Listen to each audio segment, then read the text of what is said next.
Oof. Welcome to the Relaxed and Living podcast by Ryan and Elena, your hosts.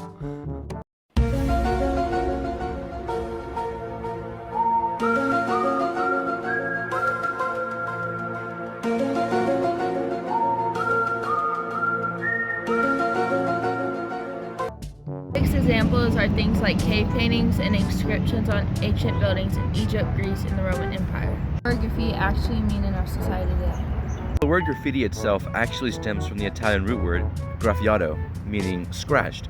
The earliest forms of graffiti date back to, allegedly, 30,000 years ago in the form of prehistoric cave paintings and pictographs. The largest preserved graffiti collection rests within the city of Pompeii, which contains more than 11,000 wall inscriptions. Graffiti was more like modern-day texting for the Romans. They would leave messages for each other engraved in rock.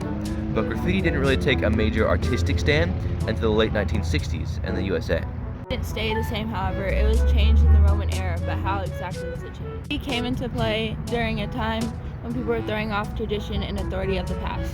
The early 60s to 70s was the birth of graffiti in the US, but unlike the individualistic culture that was on the rise, graffiti was not always accepted.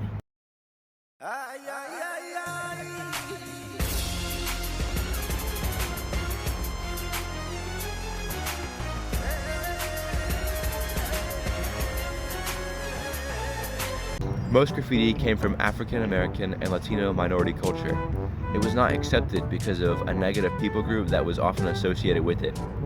Graffiti was often used by drug gangs and violent groups as a threat or a way of marking territory.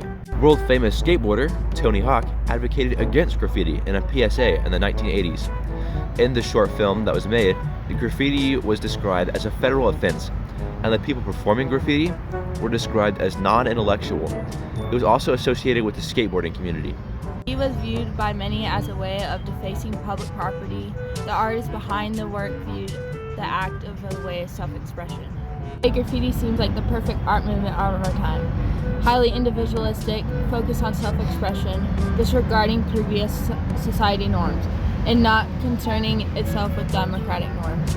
I mean, the graffiti artists never petitioned the government to allow them to use public space, or they never started a political campaign to make their ideas legitimate. It is the system itself that this art movement is protesting in nature.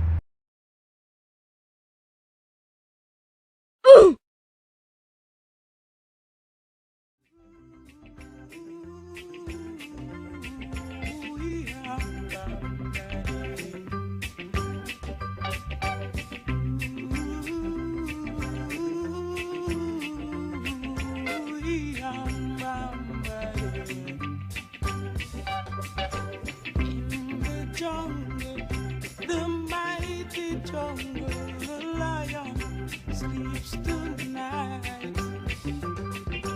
In the jungle, that Impressionism graffiti was more abstract art than the various tags before. In this way, the popularity of Impressionism art spread quickly, as people saw it everywhere they went in big cities. It is also currently being spread through the vessel of graffiti. Just imagine what graffiti would be like 20 years from now. Maybe people would be a little bit more accepting of it then. In the future, it would be considered vandalism or what we call art. Well, this concludes the Relaxed and Living podcast featuring Ryan and Lena.